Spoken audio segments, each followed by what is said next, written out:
Ladies and gentlemen, welcome to the 3-0 Take, where we talk all things Major League Baseball. Here's Kyle Corwin and Nate Reyes. It all starts right now. Oh, welcome back to the 3-0 Take, presented by Chinook Seedery. This is episode 553. I'll be your host, Kyle Corwin. I'm here with my co-host, Nate Reyes. Nate. Casey, how are we, dog? How are we? We had a fun one today. I'm looking forward to this. This is going to be good. The trade deadline predictions episode. For those of you wondering, we're not necessarily on the eve of the trade deadline or anything of that matter, but we're quickly. I think stuff's going to start happening this week. I really do. Some of the early moves. Yeah, we are rapidly approaching. I think I was actually thinking about today. I think we're quickly approaching dugout watch season. Love a good dugout watch. I think we're approaching early splash season. So we figured, you know what? Let's just lump it all together. Let's get out in front of the momentum and dive into some moves that we think could happen and presumably will happen for some of these guys. I think we can say almost without a doubt that a handful of these names will be on the move. It's a matter of where. But then I think we may even sprinkle in a few names that could go either way, maybe staying put, but also could be on the move as well. So with that said, how do you want to start by just maybe running through the standings here real quick and then sort of getting a feel, because now we're on the other side of the All-Star break. Right. I think that's like a good time to kind of check back in, Sort of, we had a little bit of time off. We've most teams are wrapping up their first series post All-Star break. So I think now is a good time to check in on the status of some of these teams, see where they may be at in terms of approach, in terms of moves to be made, or whether buying or selling. So let's take a look around the league, shall we? Yep. Where you want to start? Let's start in the NL. We always start in the AL. Let's give the NL some love. All right, lead the way for us. I think the NL West is kind of a fun story. Just because it's been a little back and forth. It's got some good teams in there. It's got teams that are very much in the wild card hunt. It's got buyers, it's got sellers. So the NL West is a very interesting situation right now. Obviously, the Dodgers are at the top. We got the Padres 4.5 back at the moment. Giants in third at 6.5 back. And then a very disappointing year in the Arizona Diamondbacks. 9 games back, currently a game under 500. Just a very talented roster that underperformed. I know some injuries were part of the mix, but I think this is a very strange team this year. Underperforming is a good word to, slap on the D-backs this year. Yeah. Where it's like you're not going to see like a fire sale. I think they still have a very good core. They have a lot of good pieces, but I think there's going to be some big names because there's a lot of talent on that roster that are moved. Here's a quick question though. You said you don't think there'll be a fire sale, but I've seen. I mean, I think I don't. Short of them going public with the exact list of names, I think we've heard enough names that are quote unquote available that should they go, could amount to some variation of a fire sale. I think I don't know. For me, fire sale means like that no one remains untouchable. I look at, Corbin Burns. I look at Corbin Carroll. I look at Ketel Marte. Sure. Those guys aren't going anywhere. Perdomo. Those guys aren't going anywhere. Sure. I think Gabby Moreno just went on the 60-day. So obviously he's not going anywhere. So a firelight sale. Yeah. Amazing. Like it's like it's not like a liquidation sale, but it is like we're closing some stores. We're closing a bunch of locations.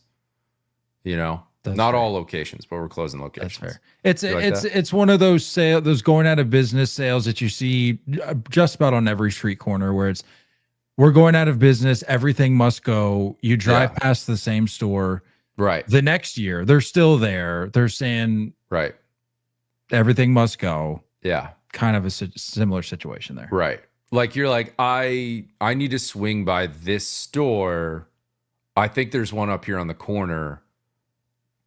Next thing you know, it's that Halloween costume place. And you're like, oh, wow, I guess I got to go to the other one on the other side of town, which is still there, but like it's just inconvenient. That's the situation that Arizona Diamondbacks are in. That's fair. Yeah. Do you want to start with them? Because no disrespect, the Rockies are in last, by the way. Yeah, no, we 33 and a half games out of the hunt. Essentially, I mean, over 30 games. Good night, at man. The break. That's crazy. That's insane. Currently 50 games under 500. Dear Lord, man. Insane. Well, I know we're going to bounce around the league, but do you just want to? Well, let me ask you. Do you want to just jump in right now since we're talking D-backs, or do you want to continue our bird's eye view around the league and then come back? I like this. Let's just kind of hop around when tossing in some players relevant to that team. So I think we mentioned the untouchables, but there's some clear names that have been a lot of rumors. I think leading the pack is Eugenio Suarez. That has been the most conversation about him. Some other names in there is Lourdes Gurriel.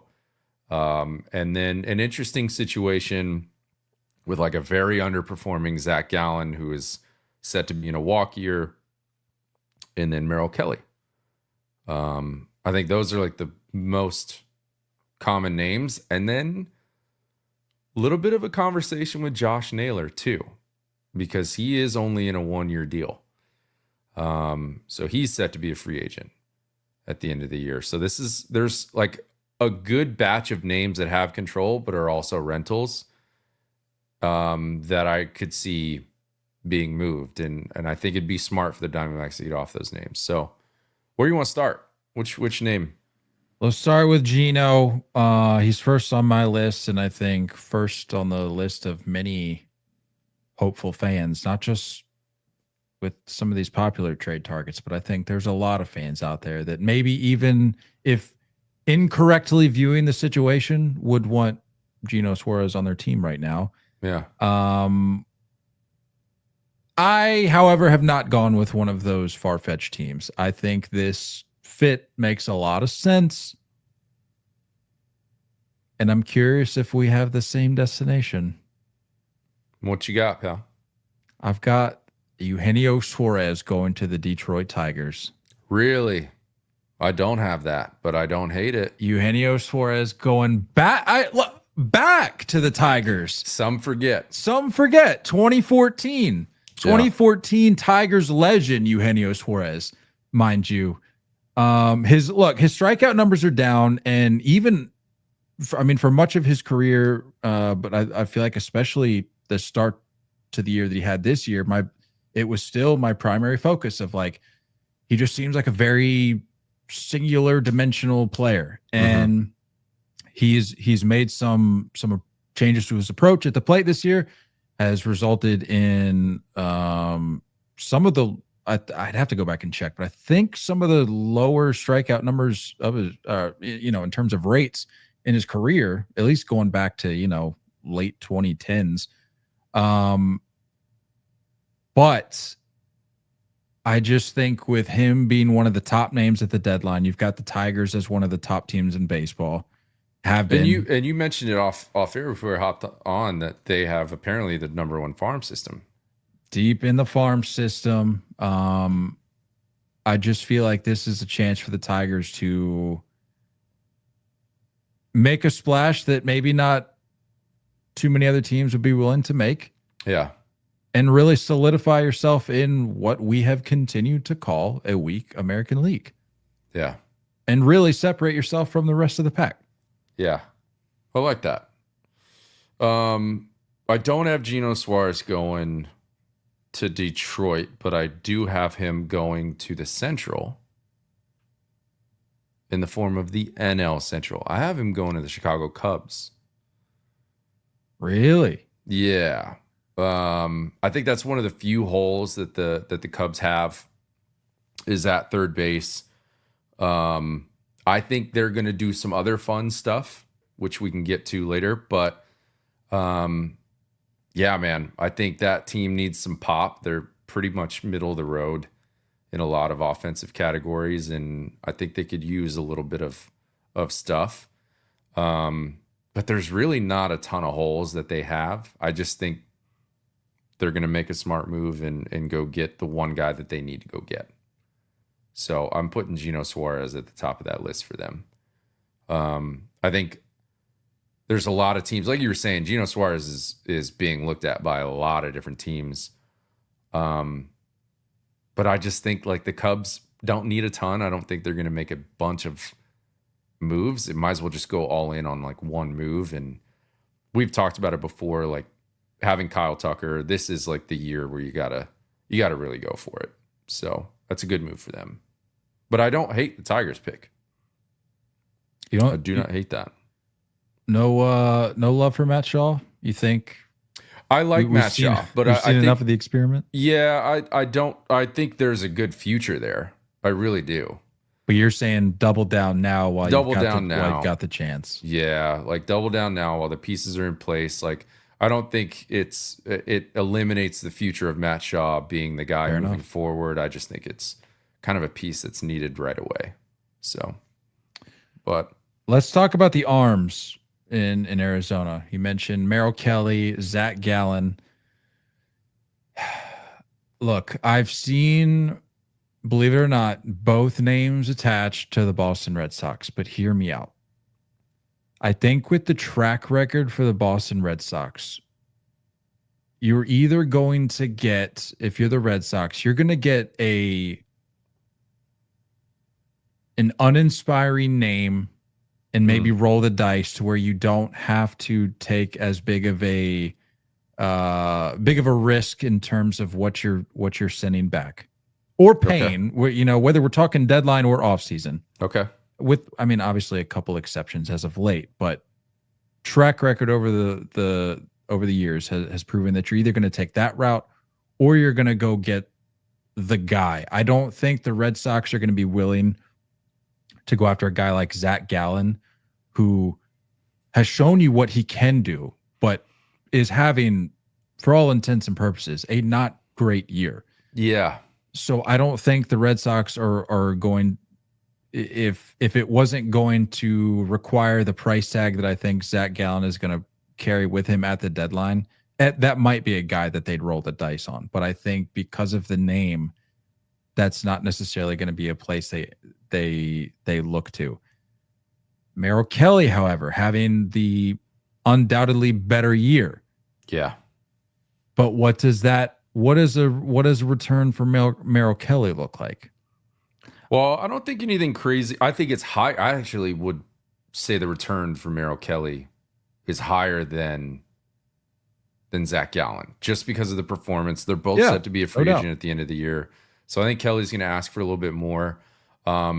And getting into that conversation, because you've already brought him up, I actually have the Red Sox landing 2 Arizona Diamondbacks. I have them getting Merrill Kelly, and I also have them getting Josh Naylor. Really? Okay. I have them getting both. Again, it's just one of those things where, like, you look at a team like the Red Sox, you can speak to this better than I can, but you look at a team that has like a really good young core. Offensively hasn't necessarily been a struggle, but first base has just been a little weird. But they're still like, hey, we have a great future, but we're winning now. How do we get some names in here right away that don't necessarily logjam the future? And those are 2 names that are going to come in that are going to probably leave this offseason to go elsewhere. So yeah, I have them getting both. I know Abraham Turo's on a little bit of a slide. I think he's like 1 for his last 20 or something to that effect. But all in all, I think the Red Sox have been happy with the platoon of Toro and Romy Gonzalez. It's been serviceable. It's been, in some instances, better than what they could have expected. So I'm not saying that they would be out on Naylor, but it would lead me to believe rather that their focus would be more so on the pitching side. Yeah, just because they're getting it done from a positional perspective at first base. But I do like your pick of Merrill Kelly. And in my head, and the reason I brought up the Reds, I looks like a Red Sox, doesn't he? Yeah, the reason I brought up Kelly and Gallen being linked to the Red Sox is I feel like they would be interested in going after one of those two, because you're starting to see more of these reports about the Red Sox. Now that they went on this 10-game heater, granted they're knocking on the door of a sweep at the hands of the Cubs, so that sort of negates the good vibes that we were rolling out of the break with. You're still seeing these reports resurfacing. You're starting to see a little bit of the momentum saying that they're back to being a legitimate World Series contender with when all things are clicking. So I think they go out and try to add to that rotation. So I think they would get one of these two guys. But I also feel like whichever guy that they do get, the other guy, believe it or not, I feel like I have going to the Yankees. Yeah. And to me, Merrill Kelly makes more sense for the Red Sox because he just seems to fit the profile more of the type of move they would make. As I was mentioning, maybe not so willing to roll the dice on a very iffy Zac Gallen right now. Yeah. And correct me if I'm wrong, though, the Yankees have made moves like that, where maybe it's a guy who had a run, maybe having a little bit of a down year, and they're like, let's see what we can get out of this guy. Definitely, because they look at a specific pitch or a specific pitch ability and say, hey, like, your usage has been down, but we have you being very successful with that pitch. Let's ramp that usage up and just kind of change your philosophy. A lot like a Clay Holmes with the Pirates, when he comes over, he's like, let's go heavy sinker. And you saw a lot of success from him. So that's not a bad story at all. I have another move that the Yankees are going to do that I'm not sure if they have the prospect capital to do that plus this. And the Yankees, I mean, I did think about Eugenio Suarez being packaged with a Zac Gallen to the Yankees. But my problem with these names are, and I think where the Yankees typically find themselves, is that they're not willing to move on from prospects without having some control. And the fact that Gino Suarez and Zac Gallen and Merrill Kelly are all set to be free agents in the offseason, the Yankees don't love going all in on just rentals. They like having a little bit of control. I think Spencer Jones, by the way, is absolutely going in whatever deal they do. And it would need control. It would need control. So that's why I kind of backed out a little bit on that. But I don't hate that pick. I actually have Zac Gallen staying put. I just don't think the teams are going to value him as high as the D-backs value him. And I have a feeling the D-backs just don't get the offer that they're looking for that name, just how bad he's been this year. Yeah, they're not in a position of much leverage right now with the way he's been throwing it this year. That's fair. Yeah. Where are we at with I have my last D-back name, and then we can move on. Sure. I don't know if you had Lourdes Gurriel. I did not on your but list at all. I'm curious to hear. I had him going to the Giants, actually. I think that they have like a little bit of a rotation with their corner outfield and DH. If Devers can start to get some time at first, I don't know if that's the end of the story with it. I'm not really totally sure, but yeah, either way, you can kind of rotate between Elliot Ramos, Yaz, and I think Lourdes Gurriel. So I had that as a little fun name going there. But I think that kind of rounds out my D-back talk. Keeping it in the West, I'm just sort of bounced around my list here. The National League West, that is. Yeah. I have American League DH representative. Shout out Rafael Devers. Thanks for this honor on behalf of Ryan O'Hearn. Ryan O'Hearn to the Giants. Okay. This fit just makes a lot of sense to me because currently right now your first base situation for the Giants is Dom Smith and Wilmer Flores platooning. Mm-hmm.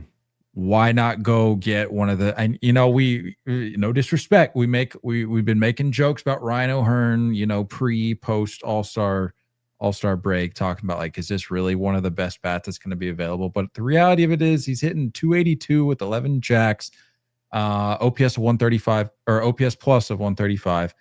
I think it's going to play in Oracle, and I think that'll bring a little bit of, I'm a traditional, this may age me, I don't know, but I feel like I'm a traditional positional guy. I understand the value of the increasing value of platoons and matchups and everything, but I think we've gone a little too far with platoons and trying to, fine tune every single matchup instead of letting guys just be athletes. I agree, man. It used to just be like one platoon position per team. It used to just be like, hey, like our third base is kind of a hole. Let's just figure that position. Now it's like every position. Yeah, it's crazy. So I'm like, let's bring a little bit of consistency to the first base position for a Giants team that's playing well. I mean, they're only 2 games out of the wild card, 6.5 back out of the division. So I mean, definitely not a giant leap in either of those races, even with the Dodgers leading the way there. But I've got Ryan O'Hearn going to the Bay. I like that. Do you want to keep talking a little Giants buying? Because I do have one more name that I have on my list outside of Lourdes Gurriel. We got? I got Luis Severino. Oh, going to the Giants. Let's just sort of snake this episode. Like if there's a connection made, let's just kind of ride the wave. Yeah, because I've got Luis Severino on my list, but you've got him going to the Bay. I've got him going to the Bay. Staying in the Bay, I get. Yeah, kind of. Well, former. Yeah. Man. I think just. Birdsong has been okay. Verlander has been, not what they were hoping for. I think they're going to have to look at this postseason as needing more than just the top 2 starters in Robbie Ray and what's his face. I can't even think of his name. Who's their ace? I can picture his face right now. Oh, Logan Webb. Thank you. Sorry, I was looking at his numbers with the I think they need a third arm, and I think I'd be excited with the fact that like what Luis Severino's done on the road this year, and being polar opposite, basically going from the most extreme hitters park in Sacramento to a pretty difficult hitters park in San Francisco. So I got him going as a Giant. All right. Well, if we're going to snake this thing, if we're adjusting our approach to this episode, that's fine. Let's keep it riding with Luis Severino. I've got Luis Severino going back to the Mets. I saw that. I've seen that a little bit. Back to the Mets. That's real interesting. If you're the Mets, you just need innings. I mean, let's call a spade a spade. You're a team that needs innings right now. And, as excited as I was about the Clay Holmes edition, who has been, I'm delightfully surprised. Yeah. Solid. But I think you have He's running out of innings. Yeah, I was going to say, you're going to have to anticipate a little bit of having to pump the brakes a little bit there to sort of bring that train to a stop, because you're just going to be able to ride it for so long. Luis Severino last year with the Mets gave you 182 innings, where he went 11-7 with a 3.91. So it's not going to be it's not necessarily going to be a front end fix that you might be looking for. But bring in a guy that made it work there. And if you're Severino and you're looking to get out, you're very clearly looking to get out of Sacramento. And I think Sacramento is very clearly looking to get him out of there. So this just I think Severino is going to be on the move. That relationship went bad quick, didn't it? Real quick. And if you're Severino, talk about a fleece, man. You get the largest A's contract in history, and then you're gone before the deadline, back to a place where you ultimately made that contract happen because A saw what you did in Queens and liked what they saw. So I've got him going back to the Mets.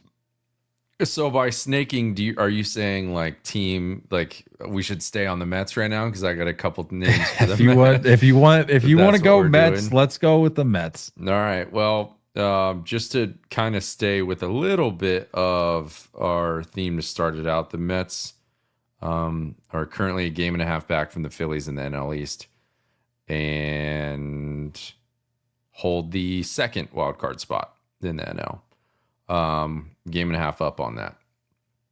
I am going to give the Mets a couple names. I'm going to go more low key with names, but I think impactful.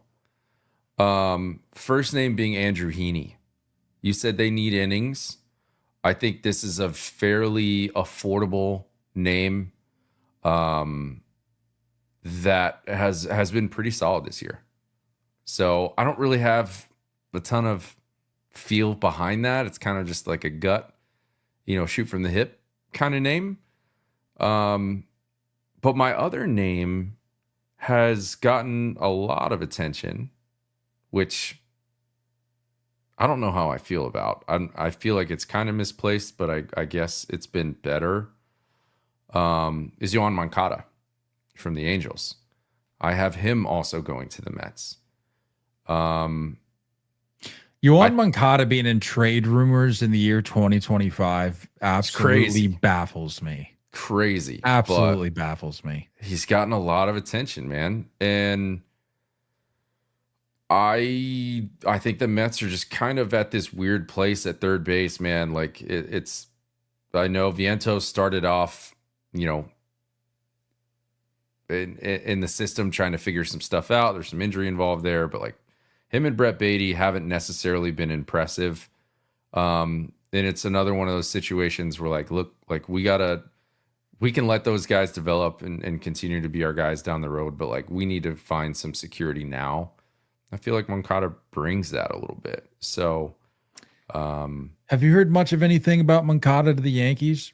Because I know they're looking for an established guy at third. So yeah, definitely heard that name to the Yanks quite a bit. I don't know what it is. I think I just have a bad taste in my mouth for him in general. Well, I think it's the underperformance. I think it's the health. I mean, it's a mix of things, but I think certain people aren't necessarily drawn to this name as much as they would have been years ago for any one of the or multiple reasons. And I mean, it's like it's very interesting. He's got an 853 OPS, 8 jacks. He is a third baseman. I'm not that into it. I'm just not that into it. He's only played 37 games this year, and it's just like I think we all know what the back of that baseball card looks like. So that's why I think like the Mets get a guy who maybe you just strike with lightning in a bottle and like you get something good there, but at the same time you can still bounce back over to your Vientos and Brett Beatty solution. And what's nice is that you have flexibility in those names. You've seen Vientos slide over to first base and give Pete Alonso a half a day off. So I think it just gives them some depth in the infield. You had the Mets buying anyone else? Was that it? No, I didn't have. I mean, I know the Mets are attached to a bevy of people, but I didn't have much activity there. I did have some other National League movement though. Specifically the East. I mean, if we want to keep in the East, a name that I think could. I think you and I are going to say the same name, same place right here. I don't know. This is a little lower on the totem pole. In terms, I agree. In terms of, it's not sexy. It's not sexy. Is it a national? It is not a national. Okay. Well, there we go. Feel free to take it. I'm going Kyle Finnegan. I do have him to the Phils.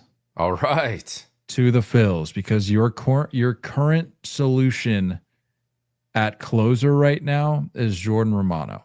Yeah, who's been And brutal, by the way. brutal. He's got an ERA of 7.08. What's with that guy's hair? I don't ask questions. But what I do know is that this is not the solution. And even with Alvarado's situation, you have to take into account the lack of eligibility for the postseason. That's a huge factor for a Phillies team that I think has every intention of making it to the postseason this year. You want to find that solution now, because this is the time to do it.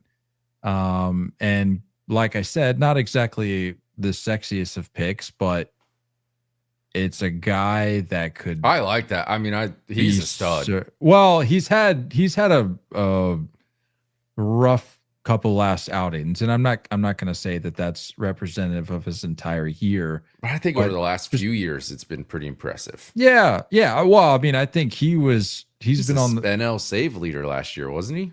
He was in that conversation. Yeah, and then he was like homeless in terms of a job there for a minute, right? Because we're thinking, or we were talking. I remember having the conversation of like, why is there not as much activity for Kyle Finnegan? Yeah, and I think he ended up. What was it? He came back on a 1-year deal or something like that. I don't know. I think this is his time to get out of town. I think the Phillies go and get this guy. Like I said, you need a solution. I like your thought process. I'm actually going to go a different direction to fill that closer role for the Phillies. I'm saying David Bednar. Seen his name floated around. Yeah. And I don't know. I'm just same thing, kind of shooting from the hip. But I think we're on this right page of knowing that the Phillies need to secure the end of that bullpen. But for my Kyle Finnegan pick, I have him going to the Cubs. All right. Yeah. I think it's been a little bit of a hodgepodge back end from the Cubs closing games down. So I got him going to the Cubs. But sticking with the Phillies, do you have them buying anyone else? I'm curious if there's a name that you and I are going to land on that we agree on. Well, I think your list entails just more names generally. Yeah. But we've talked about this name. And I don't think it's a very surprising pick because a lot of people have had this rumor. Cedric Mullins. Yeah. Yep. Cedric Mullins in That's center. The one.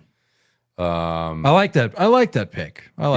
Just a veteran that I think can very much slide into a little bit of a platoon role. And I don't know, he's just going to give you quality baseball anytime he's on the field, I feel like. May not be an everyday guy, but like I don't think they need that right now. But they just need more production out of center field. That's been the story for the Phillies for a few years, I think. At what point do we give up on them? This is sort of a separate conversation. At what point do we give up on the Mike Trout back to Philly conversation? Oh, yeah. I gave up on that a little bit ago. A few years. Like, is it still socially acceptable to be cool, holding on to that dream? Would have been cool. But would have loved to see Bryce Harper and Mike Trout in the same uniform. I think that would have been cool. That would have been a chapter of baseball that I think we would have looked back on so fondly. Like with the narrative, like their individual this isn't one of your narratives. picks, is it? No, it's not. But I'm just asking when it's so like how much longer will it be socially acceptable to be holding on to that dream? Because I feel like that could have been such a cool chapter in this game, man. I respect the dream. You look back, I mean, it was Trout versus Harper. It was what is he doing that the other's not, and vice versa. Yeah. And we had a moment in time where I feel like it could have happened if the Phillies wanted to really make a splash. But I'm just wondering if we're out of time on that. If the sand pebbles have fallen to the bottom. I think they have. Sad day. It is. Wrapping it up for the Phillies, is that Ceddy Mullins? Ceddy Mullins, that's all I got for the Phils. But again, just 2 holes. They're in a good spot. They're leading the division, obviously playing good ball. I don't think it needs a ton of help, but those are 2 names that I don't think are super expensive. That can plug holes for them. Let's jump over to the Central. I know. You may want to start Cubs. I think I want to start Brewers here. That's good because I don't have any Brewers. A name you already mentioned, actually. You had Josh Naylor going to the Red Sox. I've got Josh Naylor going to the Brewers because currently the never-ending hole at first base. Oh my goodness, man. Andrew Vaughn. Andrew Vaughn. Who has looked okay, hasn't he, as a Brewer? I saw a highlight of him hitting a homer in his first AB. If 205 with 7 jacks is okay, and as a Brewer though, on an on base of 243, I mean, does it matter? Like it's his 2025 campaign. No disrespect. Following any of those. It's just statistical data. I'm not necessarily taking a narrative here. I'm just sharing numbers. I hear you. As a Brewer, 2 jacks. He's hitting 350 over 7 games. Hey, come on. I mean, sure. Like has it been a good start to his tenure there? Sure. Is this a guy you want to take into October? No, but I like that pick. It gives them a little attitude too. They need a little chip on their shoulder. That's what I'm saying. I like that pick. We've maybe at times disliked Josh Naylor for said chip, but in this situation, I think we might be a fan of it. If it means giving the Brewers a little bit of juice. He's the quintessential guy you hate to play against but love to have on your team. That's what he is. And I think the Brewers need a little attitude. Josh Naylor on the year hitting 291 with 11 jacks, 58 ribs. He's getting on base at a clip of 360, OPS 813, OPS plus a 125. Good for you. So that's my pick. Can I knock out one more central pick real quick? Please do. While I'm riding this train.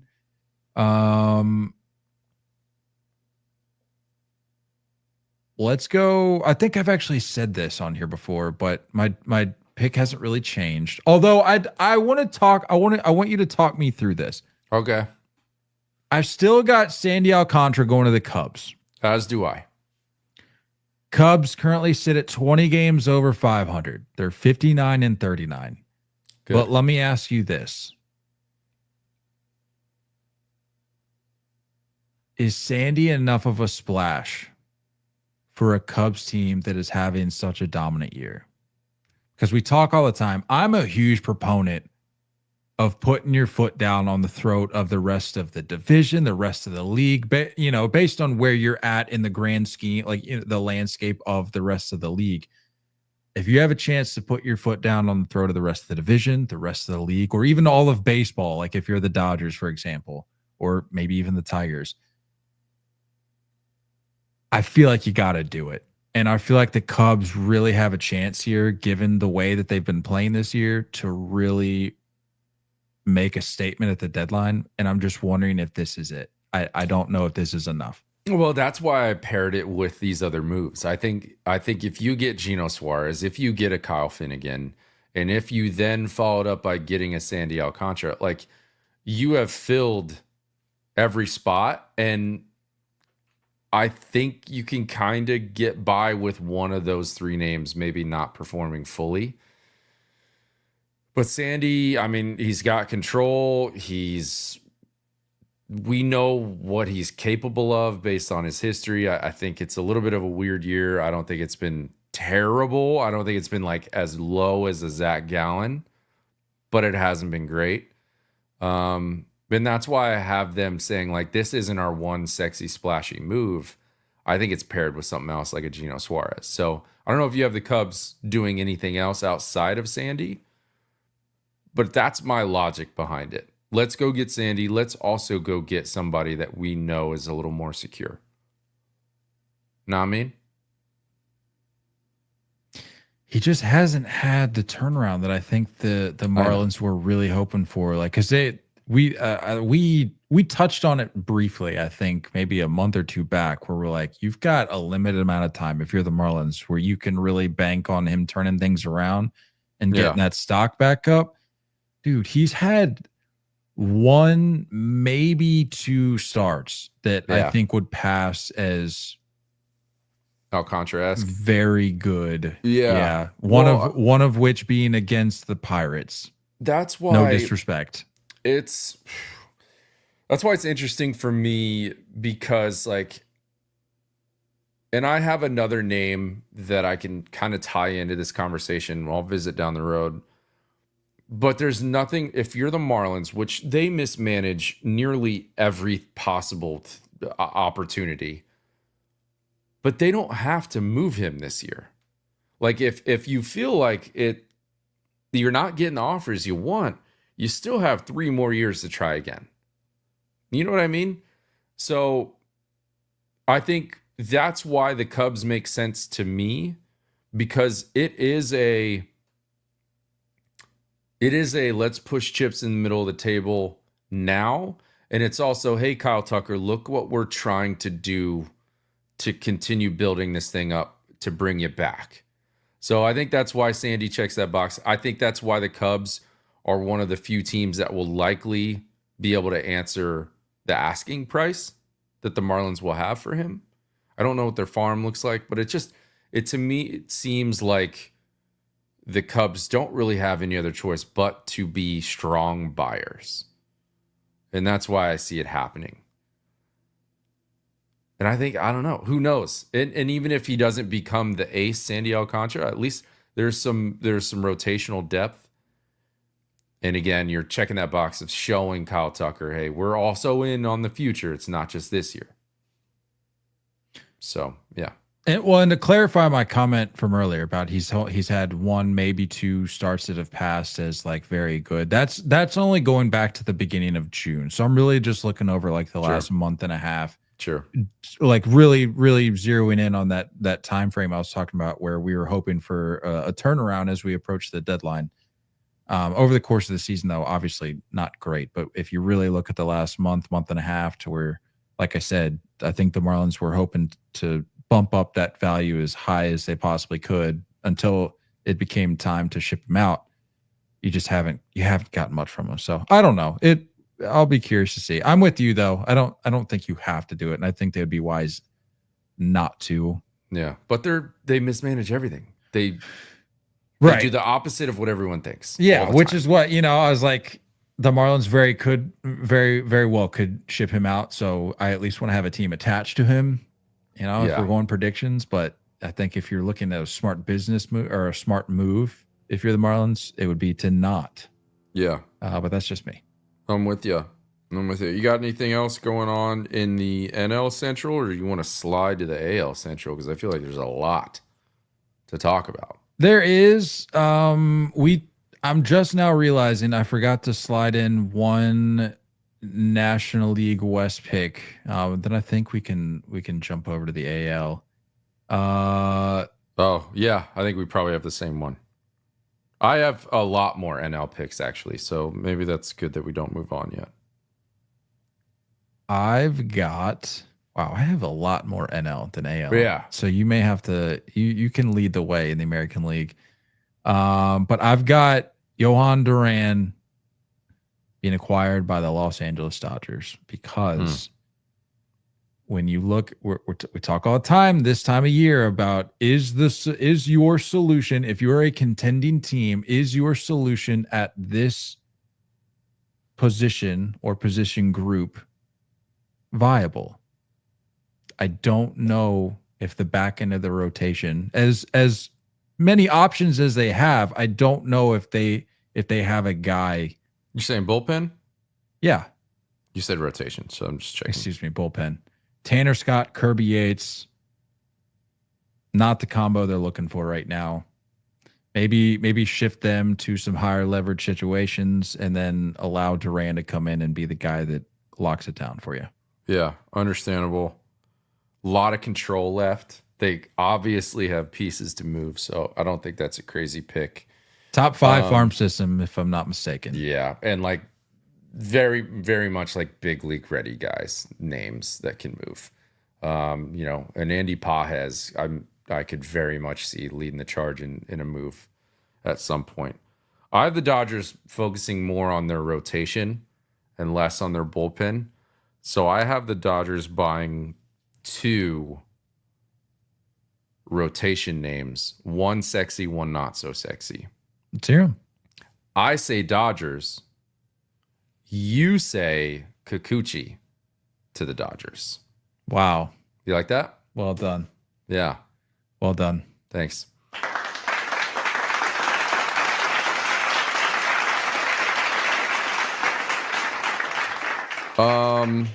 Yeah, dude, just an inning eater, just a typical name that is probably, middle of the road and it's kind of solid elsewhere, but then all of a sudden you just see him have a ridiculous run down the stretch for the Dodgers. That's just they always find somebody like that.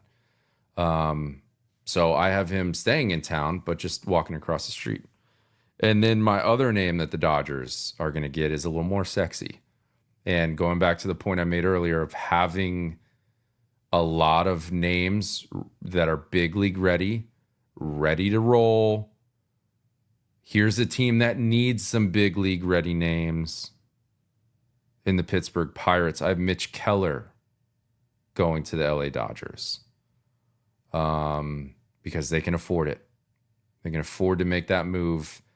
And I think they're similar where like maybe the Pirates don't answer calls for too many teams and are willing to offer Mitch Keller up to too many teams, but the Dodgers just have like a lot of big league ready to roll guys. So I see that happening. And in a weird way, I almost wonder if a phone call that features the Pirates and the Dodgers, if the Pirates almost are in a position of leverage because I think with that name, yes. Yeah, because like we talked about, you're talking about a Dodgers team that has a top 5 farm system where the Pirates are going, we may mismanage guys from time to time, or maybe more so often than not, but we have eyes and we can see how deep you're rolling right now. So we're hanging up the phone if it's less than fill in the blank. And, the Dodgers may have to pony up. Yeah. Because I don't think if you're any other team in baseball right now, I don't think you're just going to roll over to the Dodgers. Right. Ideally, if you're any team in baseball, you wouldn't want to roll over generally. But I think, as the Dodgers continue to build this dynasty that they've got working, I don't think anybody that has a competitive fiber in their body, if you're in an ownership position or a decision-making position with another team around the league, if you're going to want to just, kiss the ring and roll over when it comes to negotiating with the Dodgers. So I think the Dodgers have a little bit of a target on their back when it comes to these discussions. Be interesting to see how it plays out at the deadline. There's very much, like I said, I think there's teams that are like, when you're saying willing to roll over, it's like that you got to meet this asking price. I know what you have. I know what you're capable of giving, and these are what I need and what I want from you. And I think the Pirates very much have that leverage in the Mitch Keller conversation. So, and the Dodgers are, I think, more capable of meeting that asking price than any other team in baseball. You got any more Dodgers? I got my last NL. Let's hear it. NL pick. And I'm gonna throw it in there, but you're gonna have to talk about it more than I am. Jarren Duran to the Padres. I thought we were still talking Dodgers. I was like, don't say that. No. Yeah, I've heard a lot of Jarren Duran to the Padres, and this was a name I wanted to talk through with you because I know I had mentioned probably I guess at this point 2 to 3 weeks ago, where I was like, I feel like they end up doing this because they don't. Now that Duran's, going back to the start of this month, since July 1st, Jarren Duran's hitting 304, 11 ribbies, 7 runs scored. He is at a place now, talking about that turnaround time leading up to the deadline. I think the Red Sox were hopeful, assuming that the conversations were being had internally about, is this a guy we want to move out? They were probably hopeful that he would turn things around because he had a less than impressive first half when you compare it to last year, which I know is a tough standard because it's a great year last year. He had an insane year last year, but still comparatively, all things considered, I even for his standards, I don't think was having the greatest start to the year. So he was able to turn things around. However, it coincides with the fact that the Red Sox as I mentioned, went on a little bit of a heater. 10-game win streak heading into the break. You lose the first two out of the break, coming out of the other side of the break to the Cubs. And it looks like they're going to take the last game of the series. Looks like they're going to seal the deal, salvage a win here. So you're not getting swept, because that would have been a real vibes killer. Again, especially when you stack it up against that 10-game win streak going into the break. So I'm in a weird spot with this Jarren Duran thing, because I'm like, I get that. How much of an impact does this have on the clubhouse?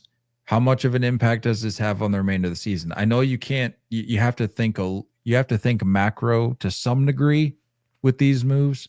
Yeah. Especially with the control that he has left. Here's a vibe killer, though. For sure is a vibe killer. So I'm wondering, did the Red Sox say, no, we have to stick with the plan? Our plan was to ship out an outfielder. That's what I was going to ask you, because like, how much of this organization have you seen just kind of like stick to the plan, no matter what the performance is saying do? It's tough, because you have to you have to ship out an outfielder. We have too many outfielders, and personally, I've really come around on Jarren Duran. I'm out on Abreu. Nothing personal. I like Wilyer Abreu, but I'd rather hang on to Jarren Duran. Yeah. Because of the tools that he brings to the table. I think him and Jackson Merrill in the same lineup is insane. I don't want to talk about that. Good night. That's exciting. The Padres can have Wilyer Abreu if they want an outfielder from the Red Sox. They can take Wilyer Abreu, but I need Jarren Duran. I think I've decided. I think I want him staying put. That's fair. All right. Well, that rounds out my NL. You? Yeah, at least for the buyer side of things. Yeah. And if I miss anybody, I'll be sure to come back. But Eugenio Suarez with another tater. That's 3 in 2 games, by the way. Price just goes up and up every one he hits. Oh, where do we go?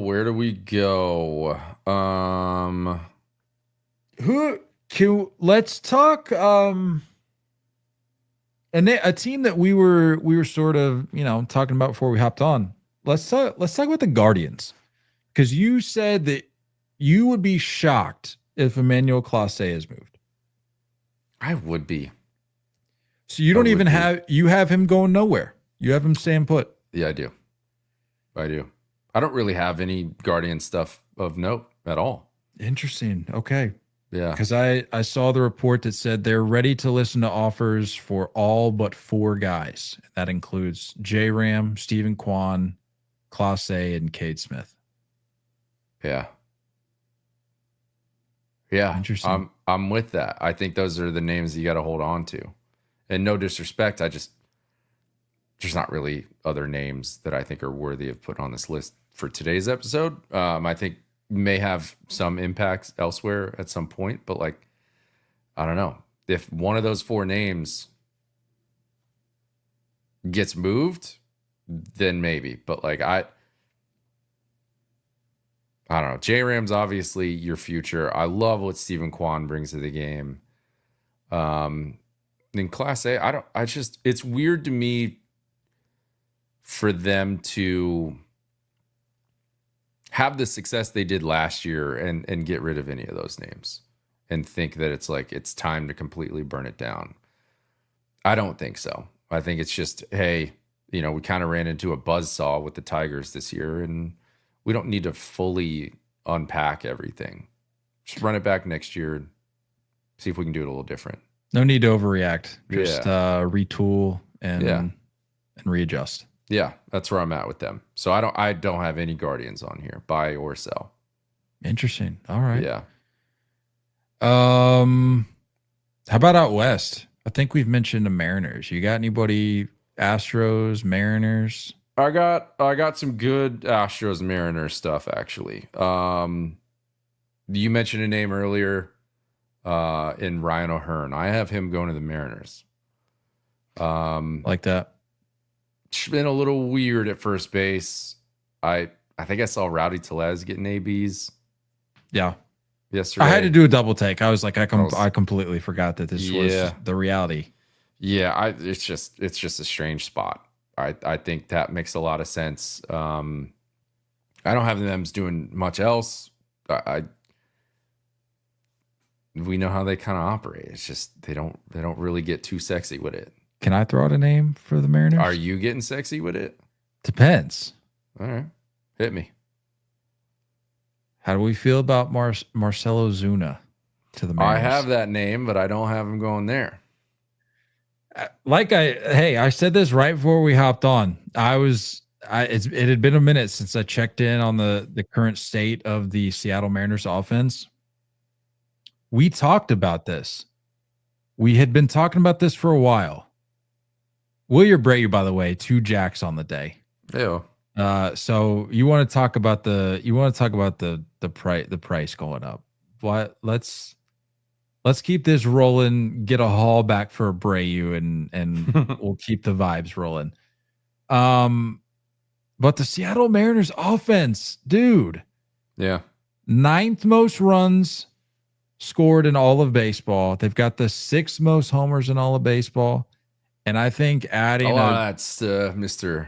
Raleigh, but I mean, sure, but it like we talked about, we're at the point of the year where certain statistical categories I think are you have to be more reflective of a team effort than just like it's not we're not in May anymore where that could be more impactful. And I know Cal Raleigh's having a career year, but still, the fact they've scored the 9th most runs is speaking to their production at the very least. Yeah. Even if you take Raleigh out of the equation, you still have to be scoring runs to some degree to be in the top 10. But if you add a certified bopper like Marcelo Zuna, that could help. I don't want to say eliminate grumblings of baseball fans like you and I, who are, we'll just say, down on the Mariners. Like how could you let what happened in the American League West over the last month happen? Mm-hmm. To me, making a move like that could help, at the very least, appease some of your fan base, and show that you're not just gonna the classic. When I hate when teams do this. Something has happened where who knows, maybe you've drastically underperformed or you've let a division lead slip away, and then the only thing you get out of the front office is we're happy with the team that we have. Mm-hmm. I don't, for the sake of the Mariners, I don't want that to be the case this year. I don't want you to just say, well, we let the division out of our grip, but we really like the team that we have here. You can't ride the Cal Raleigh train the entire season and very think true. that's going to be enough. Is it, like I said, is he having an MVP caliber year? Yes. But you're going to need to add more to supplement the offense that, like I said, is having a good run right now. But you don't want to just rest on those laurels and think that that's going to get it done. How dare they? How dare they? The team they're playing right now, the team they're chasing in the division, the Houston Astros, I think they're going in, and I think they're going to make one big bomber of a move. And I think they take this division because, again, I just don't have a ton of faith in the Mariners, and they've never shown us that they can come back and you know what I mean? Well, let's call it like it is. They're taking the division even without whatever move that you're about to share. Because I know I'm with you. I don't have that much faith in the Mariners that I think they can one, close the gap, and two, hold the lead. I think the Astros get real sexy, and arguably the best trade at the deadline. I think they pull all the strings. I think they go get Joe Ryan and Byron Buxton from the Twins. Wow. Yeah. I think they get both of them. Are we hearing rumors of a package deal like that, though? I think the Twins are going to sell. I think Joe Ryan is having a spectacular year. I've heard Joe Ryan rumors to the Astros. I've heard Byron Buxton rumors to the Astros. I haven't heard anything of them being packaged together, but they need both. They need both. The Astros need some consistency in the outfield. And I know you look at Byron Buxton and you're like, well, it's far from consistent, but the dude's having a really good year, an all-star. I think it makes sense. I think it does. But aren't they like the bottom of the list when it comes to their farm? Like, do they have the capital for this? I don't know. We'll see. But they need the rotation help because it's a lot of Framber and Hunter Brown, and then it's kind of a big gap before some of those other names have shown up and done what the Astros rotation has done in the past. And I think every team needs to look at their rotation and say, we need 3 bona fide starters minimum to make a run. And they need to go all in. I don't know what that looks like. I don't know who they move on from. I mean, does that mean Cam Smith is out of the picture? I think Cam Smith might have to be involved in that. I don't know. We'll see. That's what I'm saying. Like, you think, but I mean, I think he's had a good year, but like him and Chas McCormick and, whatever else they've been doing in the outfield just isn't getting it done. Oh boy. That's a heck of a. What do you think of that? It's a gut punch where you look at it and you're like, man, the Astros are here. They come again. Yeah. They're dropping the hammer with a move like that. And I'm sick of, I've said it before, I'll say it again. I'm sick of the Astros just continually being there. Like, either, I don't know, man, like hand over the reins or something. But it's just every year. Okay, is this the year? And this has been the narrative for I don't know how long, but is this going to be the year where we finally see the fall off for the Astros? And that's like, what we thought. They lose a guy here, they ship a guy out there. Then the summer comes and they have a nice little lead on the division per usual. Every time. Yeah. Gets old. But yeah, I mean, I like those names moving on from the Mets, or excuse me, from the Twins. And another name you mentioned earlier, just to kind of wrap up the Twins, but I wanted to bring it back a different direction. Jarren Duran, I think, will be a Yankee. I think that he's got some control. He's still in arbitration, I believe. I just looked it up. Thought you're a big Luke Weaver guy. Not as of late, man. It's been looking rough. Devin Williams not being what they thought he would be. He's been closing up games, and it's been okay, but it hasn't been like fully confident in that rotation, or excuse me, in that bullpen, where we can say, all right, lockdown, we're going to win this game because he's in. Just doesn't feel that way. And I don't know what it is about his attitude. It drives me nuts. But I talked earlier about the Yankees giving up their prospects for control, for guys that they believe in, that have control. Jarren Duran still has 2 more years of arbitration after this. So I think that kind of allows them to move on from Devin Williams come this offseason, because there's no reason you've seen anything to bring him back. And Luke Weaver, they've said it before, like they like using Luke Weaver as the firefighter, man. It's just like whenever there's a fire, we want to bring him in, and he's capable of doing multiple innings.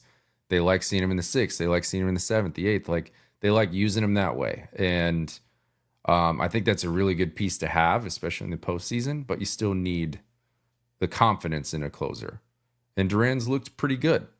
So that gives you 3 options to just go with whatever the hot hand is during the postseason. When there is a fire, that is when you typically need the firefighter. Most of the time. Most of the time. Every of the time. Every single moment of those times. I've got the Yankees doing another move, and we can move on. You did extra credit. I mean, I'd have to double check, but I think I'm coming up on or at the near end of my list. So I got a lot of names. I'll spitball with you as we Okay. go, but these were the moves that I was feeling good about. So let's keep it rolling with what you've got left in the AL. Well, I've got the Yanks doing one more move. I've talked about control. I've talked about that's who they're going to give up prospects for. I liked Eugenio Suarez. I think there's a lot of conversation there, but like it goes against what they've tried to get away from this year. And it's not great at third base, a lot of strikeout, but brings pop. I think they've tried to move on from that, hopefully. So where I'm looking the other way is I'm looking at the Rockies and I'm looking at a package deal with Ryan McMahon and Jake Bird. Not a super sexy pick. And this is to who? To the Yanks. I think with the control of Ryan McMahon, very good defense, very much above average defense. Jake Bird, quietly solid over the last couple years. They need bullpen help desperately. And they're obviously not going to go without plugging the third base hole this trade deadline. So I think Ryan McMahon gets it done. I do think Spencer Jones is probably going to be in a Rocky uniform in order to get that done because there is a lot of control with Ryan McMahon. And I don't know, that lefty swing in Yankee Stadium just kind of makes sense. So I'm sure they do some type of rotational help. Maybe it is a Zac Gallen, like you said. But I don't really know. I don't know if they go super much more splashy than that. I think Jarren Duran is the one that like kind of leads the charge for the Yankees deadline. Speaking of the Rockies, I've got them going after Juan Soto. Really making willing to eat the entire contract. Willing to eat the entire contract and then some. They're actually going to pay him a bonus. Really looking to make a splash in this league and really take over baseball by storm. Yeah, and they really know what they're doing when it comes to their front office. So I like that. They really know about locking down long-term guys that are really going to be a centerpiece for their future. That's right. And when they say they're going to keep a guy around long-term, they do it. They sure do. And what better guy to do it with than the Juan Soto? Juan Soto, you are a Colorado Rocky. There it is. It's done. Put it in Sharpie. Boop, boop, boop, boop. Keep it in the AL East if you want to keep spitballing here. Their division leader. They are gonna have to prove that they are legit. So the Blue Jays are gonna buy. You mentioned one name already, but let's talk about a name we haven't mentioned yet. How about Seth Lugo from the Royals? Bouncing over to the Blue Jays, really just giving them a very legitimate, strong rotation. And then the name that you have mentioned, who I think can very much slide in and just immediately fit the vibes, is Marcell Ozuna. Oh, I really like that pick. Yeah, I'm pretty confident with that. It's not that it's not that I don't like your Seth Lugo pick, but it's when in the conversation of vibes, we don't know. When you're talking Seth Lugo and Marcell Ozuna, that's obviously a sexy pick. Yeah, but I think their bullpen looks to be in pretty good shape, especially on the back end. Rotation, still some question marks there. But I think they've been better this year than in the past, but I don't know. Something about, solidifying that. And then Marcell Ozuna just feels like I don't know why that seems so fitting to me, but it really, really does.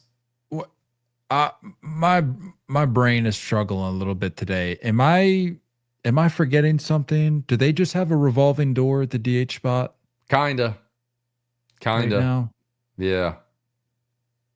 They've been kind of rotating that a little bit. I looked up there. roster. Springer, Alejandro Kirk. See what I mean? And that's Vladdy like, even. Yeah. it feels like Alejandro Kirk's mainly just like, hey, so we can get Danny Jansen some ABs. But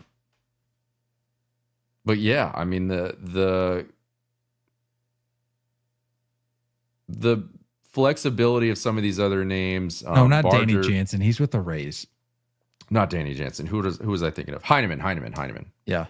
Used to be a Blue Jay. Red Sox legend Danny Jansen. Yeah, but I mean, like Heineman coming into the mix, hitting looks good. But Kirk is just an excellent defender. So, and then the Barger kid at third base, like they've had like some delightful surprise. But Santander, I don't know if you have time to allow this to get figured out, man. I don't know. It just feels to me that Marcell Ozuna comes in immediately with right-handed pop, and like I don't know what the order looks like, but if you had Vlad and then Barger and then Ozuna, like 2-3-4 or 3-4-5. Could Marcell Ozuna to the Jays be the 2020s version of Edwin Encarnacion I think that checks out. in terms of vibes? I think that checks out. Yeah. That's very much a good pull. Throw up the parrot. We'll see. We'll see. I've got a few minutes left. You got a couple that you want to round out with? Yes. Not to cut off your research, because I know you. I'm done. I mean, these are the last names. Finish it out, so we're good. No need to spend a ton of time on it, but similar to the Sandy Alcantara, whatever conversation of, hey, you don't have to move him. I think Luis Robert stays with the White Sox just for how bad it's been this year. There's no real sense of urgency to move him right now. Might as well sell high, and he is not at a moment of selling high right now. So I think the White Sox sit on him. I think the lasting takeaway with the Luis Robert market was when he came out himself and was like, yeah, that this is not really the time, the year, the season for me right now. Yeah. And I think nothing's really changed. So why, if you're the White Sox, why would you try to force the issue? Yeah, exactly. And then some of my favorite picks. We kind of briefly talked about them earlier in the episode, but I have my favorite pick for last. The first move that the Detroit Tigers make is Zach Eflin. I think they go and get him from the O's. Zach Eflin? Yeah, the top tier savior of Baltimore. Upper echelon, front Zach end Eflin. star. Zach Eflin from the O's. Wow. Yeah, I think they get some innings out of him. But my favorite pick for last. Of all your picks? Of all my picks. I like this. What do you got? The Detroit Tigers are going to go get a Cy Young candidate in Jacob deGrom. The Tigers? Yeah, buddy. Imagine Scooble 1. What? And a healthy DeGrom? Jacob deGrom coming in game 2. Talk me through this. What sparked this? You sparked it when you started talking about their farm, with how deep they are and how much they're in a position to push the chips in. And I think, like, look, is this the pick right before we hopped on where you were congratulating yourself and you're like, that's a great pick, Nate. Way to think of that. Yes. This is the okay. All right. This is the one. This is why I saved it for last. I like it. I'm not saying I disagree with your Geno pick. I could see them doing both. But again, with Geno being a free agent, like, that's just a rental. I think there is I think it stamps future. I think it stamps we're legit. I think it says to the league and to the AL Central, this isn't a fluke. We're having a great year, but this is our division for the foreseeable future. Well, and I think this kind of move puts that in line. I don't know if I hear you. Look at you realize DeGrom is now, I think, third in odds to win the Cy Young. Dude, he's put up a three war season right now. I'm not look, I'm not doubting what he's done, but my only rebuttal would be that your point about this stamping future. At 37, I don't know. But I think I'm not saying like he is the answer moving forward. I'm not saying like, oh, you look at the Tigers going on a dynasty run with DeGrom in that conversation. I think it's what the move says. Saying that like we are winning now, we have the farm to move, and we're willing to make these types of moves at the deadline. I think that's what it does. And I think it turns around what they did last year. You know, I mean, it's crazy to look at a calendar year and say that right around this time they shipped out Jack Flaherty and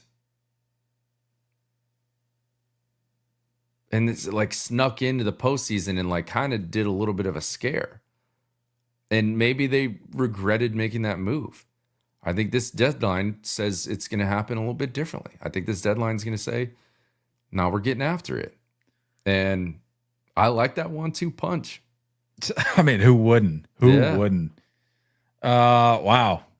A real fun way to end it, huh? Real bomb to drop there at the end. Way to round it out for us. Thanks. That's saucy. That's real saucy. Those are all my names. Perfect. Well, there you have it. The trade deadline predictions on behalf of the 3-0 take. I'm looking forward to seeing when the wheels start moving, when the wheels start turning for the league, when we start seeing some of these notifications pop up. It's a fun time of year. Yeah, it is. I think there's going to be a little something this week. Be great if it happened before Wednesday's episode. That'd be nice. That'd be excellent. Yeah. But if not, we'll still see you guys Wednesday. Yeah. We'll be bringing episode 554 to you coming Wednesday. But other than that, that's all I've got. You got anything else before we get out of here? No. That's all I got. I'm going to go make some fajitas. A little early din. Love a good fajita. Yeah. I got nothing else, so I guess we'll see you all Wednesday. Keep an eye out for the vlog. Vlog will be dropping this week, so subscribe to the YouTube so you don't miss it. I'll have that out this week. Recapping. Hop over to a Philly podcast. Hey, catch my boy KC making a guest appearance here in just a few minutes. Beyond the Bank. Shout out our guy Henry. I'll be hopping over there previewing some Sox fills. Maybe a little talk about our young sweet prince. A whole lot of talk about our young sweet prince. Yeah. But yeah, the vlog, wrapping up the thing about the vlog, recapping our whole experience at All-Star Week. So that'll be fun. I've had a lot of fun working on it. So I'm excited to watch it, man. I really am. I got like all of my family asking about it too. Like I have some coworkers be like, send me a link when it comes out. I think the goal is by Tuesday. So like a week from when the All-Star game happened. So I'm hoping to have that. So plan to set aside. You may have to swap out, like if you're a TV watcher, maybe swap out one of your 45 minute episodes that you usually indulge in. Maybe make plans this week to set aside some time for the vlog, because there we go. It's not gonna be a 10-minute vlog. It's gonna be a little lengthier because we did a lot in a 4.5 day span. So yeah, keep an eye out for that. I'll post it on the socials, but it'll be up on YouTube. So go ahead and subscribe, as I mentioned, so don't miss it. And other than that, that's all I got. Don't go chasing curveballs. We love you on as always. Looking forward to talking more baseball with you guys soon. Until next time, stay filthy.